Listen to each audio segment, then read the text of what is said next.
Así que nuevamente estamos en una etapa en la que los republicanos ni siquiera quieren responder preguntas. O si hay miembros que de alguna manera se pronuncian dentro de la administración de Donald Trump, simplemente los terminan atacando. Solo déjame mostrarte a qué me refiero. Tienes al líder de la mayoría republicana, John Thune. Él se encuentra dentro del Senado. A él se le hace una pregunta muy básica sobre Brendan Carr. Él es el presidente de la FCC, amenazando a las compañías diciendo que si no hablan como Donald Trump quiere que hablen, van a perder paulatinamente sus licencias. Así que considero que es una pregunta muy justa para hacerle al senador Trump. Como les digo, el líder de la mayoría. Le preguntan qué opina al respecto y este simplemente se aleja. Mira el clip, por favor. Do you think it was appropriate for Brendan Carr to threaten the companies if they didn't take action?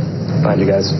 Luego vemos al Senado atacando el liderazgo del CDC, liderazgo que ellos mismos votaron. Es decir que mientras la atención médica estadounidense básicamente está en juego, mientras ven ese panel de vacunas recién reconstruido por Robert F. Kennedy Jr., creo que realmente lo hizo después de desmantelar un panel construido por verdaderos científicos, eliminando vacunas para niños como el sarampión, paperas, rubiola, después de hacer exactamente lo mismo con la vacuna del COVID. Es decir, mientras los padres están realmente temerosos, como preguntándose ¿qué es lo que está pasando exactamente? Tienes a la directora del CDC y a su directora médica principal que testificaron en el Senado justamente esta semana. Y tenías a Ashley Moody, la elección de Robert DeSantis. Todo esto para convertirse en senadora de Florida después de que Marco Rubio abandone el cargo, para convertirse posteriormente en secretario de Estado. Su interrogatorio fue tan malo y ofensivo al atacar la propia elección de Donald Trump que el senador de Luisiana, Cassidy, básicamente tuvo que intervenir y dijo que no está tan seguro de lo que están hablando. Mira el clip, por favor. You have this whole network of people that's trying to embarrass the president or go after the president, and now you are joining this group. Why don't you want to give their names? Their names have been publicly associated with them. They issued public remarks early on. After let me ask your colleague. I've noticed they've also been giving you notes too and whispering to you. Will you state their names? So their names are Abby Lowell and Mark Zaid. That wasn't too hard. Thank you very much. I appreciate it. I really was genuinely asking so that the record was clear. Y esos fueron sus abogados. Me pregunto yo qué quieren decir exactamente cuando se refieren humillar al presidente. Ella fue a la elección del presidente. Y eso lo estaba hablando de cómo le preocupaba que cuando están con personas que no son científicos, estableciendo políticas sobre vacunas, todo esto a través de publicaciones en redes sociales, podrían haber problemas un poco graves. Otro ejemplo que te quiero mostrar aquí es el senador Mark Wayne Mueller, quien intenta atrapar a la exdirectora de los CDCs, elegida por Donald Trump. Y dice, ¿sabes qué? Te grabamos en secreto. Tenemos la cinta, lo cual te digo yo que no es legal. Y luego el senador Cassidy tuvo que intervenir nuevamente. Él dijo, si tienes una grabación y no la entregaste, ¿qué estás haciendo aquí? Aparentemente esta fue una forma de Mark Wayne Mueller de tratar de intimidar. Mira el clip, por favor. Ma'am, it was a recorded meeting. So you can testify one way or you can prove that you're lying or going to be honest with this committee. I'm giving you the opportunity to be honest here because you've been really walking around the edges and not being truthful. So did he ask you the question, can he trust you? And your answer was? He told me he could not trust me. And I told him if he could not trust me, he could fire me. That isn't how that conversation went. Esta fue la forma en la que ocurrió esta conversación. Quiero que vean la entrevista del principal demócrata del Comité de Energía y Comercio de la Cámara de Representantes, el congresista Fark Pallone. Mira por favor el clip.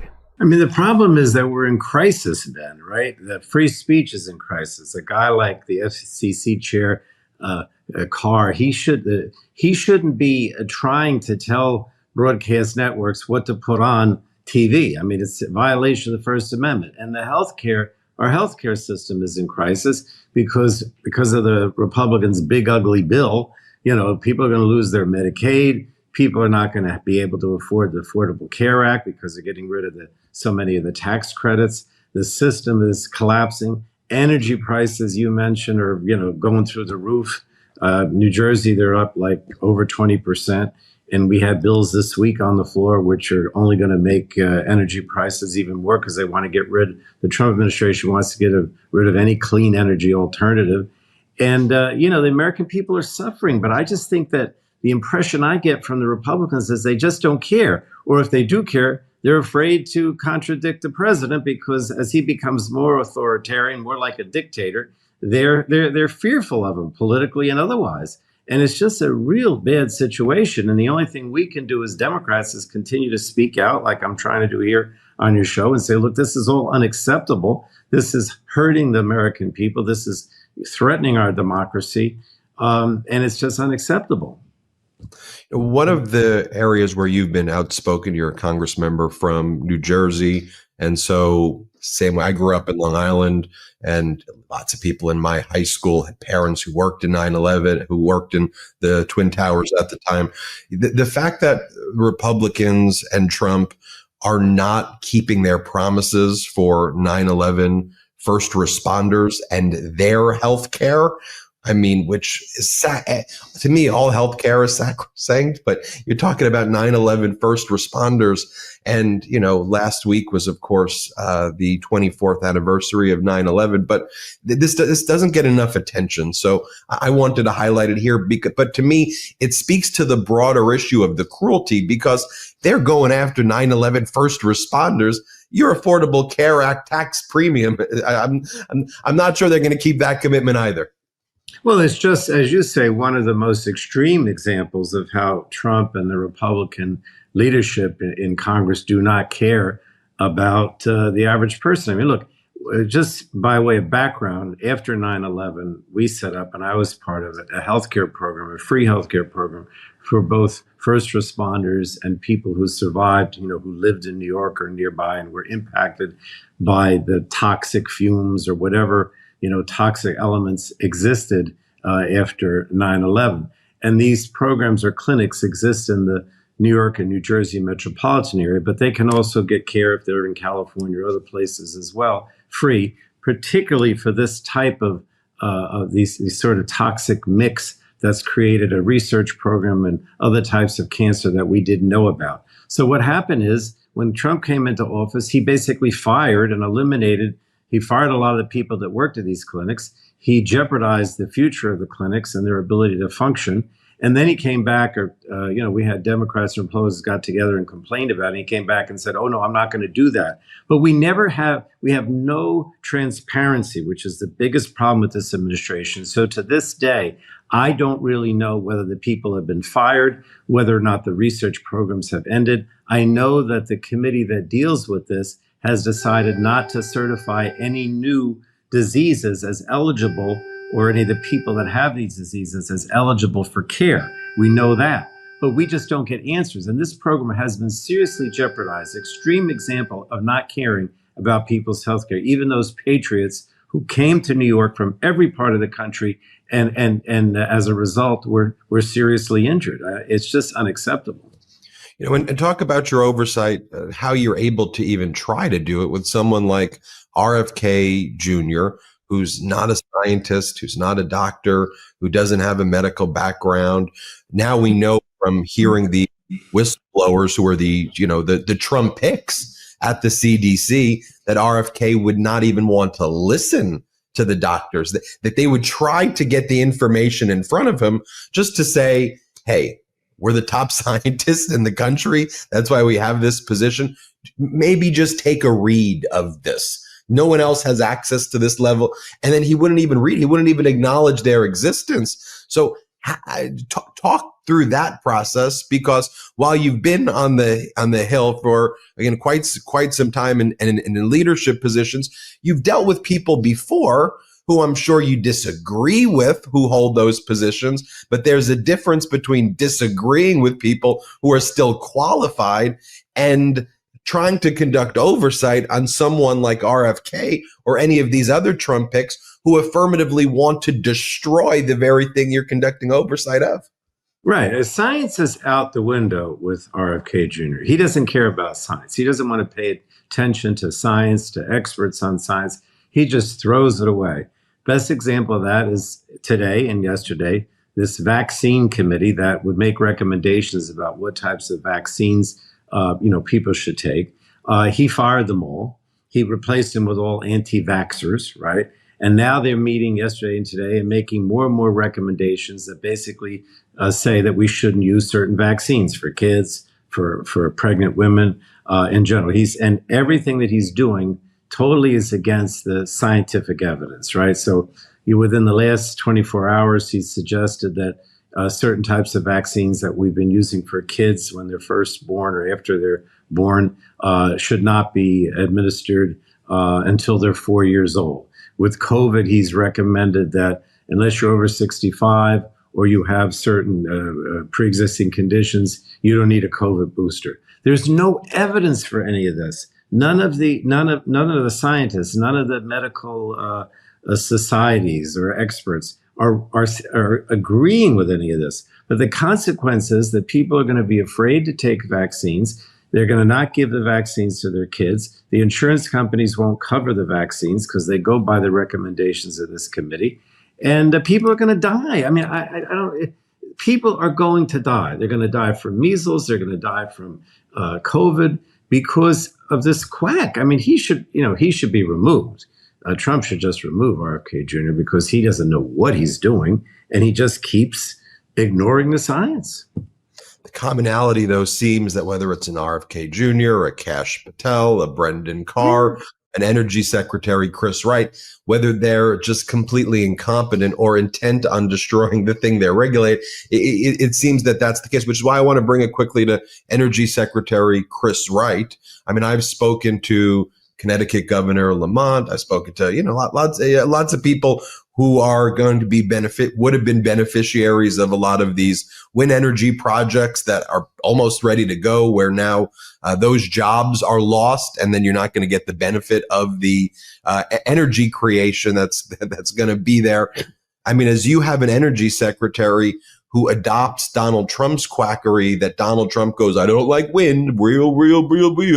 Like it's not even a logical argument. He just doesn't like wind because he had a golf course and he didn't like the windmills in Aberdeen. And as a result, now we fall behind the rest of the world on an energy source that actually does work. It's just wild.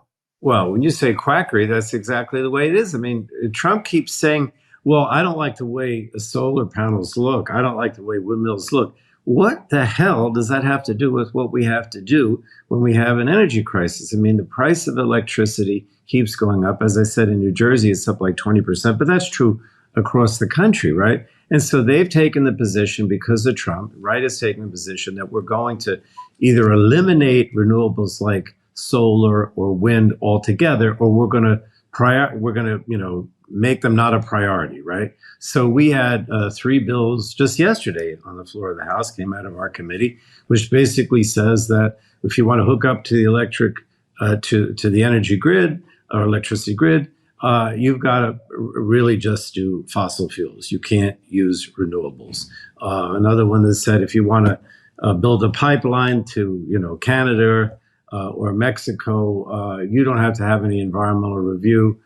Just go ahead and build it, right? I mean, this is what we're getting. And again, it's not based on what is important for the American people to keep things affordable, because if you don't have an all of the above energy policy that says, look, we need more energy and we're going to use nuclear, we're going to use renewables, we're going to use fossil fuels. If you reject that, then you're eliminating a lot of new types of energy generation, and prices are going to go through the roof. And the environmental aspect of it as well, because renewables don't create the environmental problems that burning oil and gas or coal have.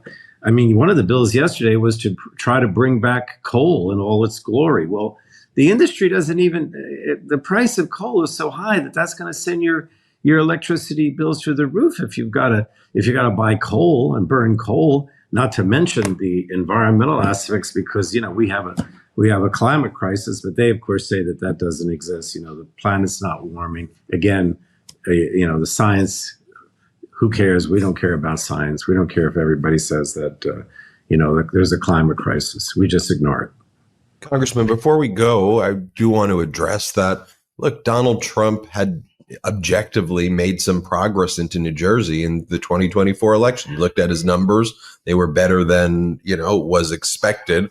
But he made a lot of promises about affordability, about groceries, about making people's life in New Jersey instantly better. And he made a lot of, it reminded me of when he made a lot of promises to the people of Atlantic City and then screwed that up big time. And he came back to Jersey, did it again, and said, well, here's what I'm going to do. Here's my encore, if you will. And to me, you know, it's a larger version of kind of what he did in Atlantic City, where it's not just the people of AC who are the markets, the whole people of New Jersey and everybody in the United States. And by the way, the people in Vegas right now, in the recession that they're having over there, or even worse right there, was tourism is crushed, I think is seeing what he did to Atlantic City back in the day as well, when he caused all of those jobs to be lost. So before we go, maybe speak to that, especially being a guy from Jersey.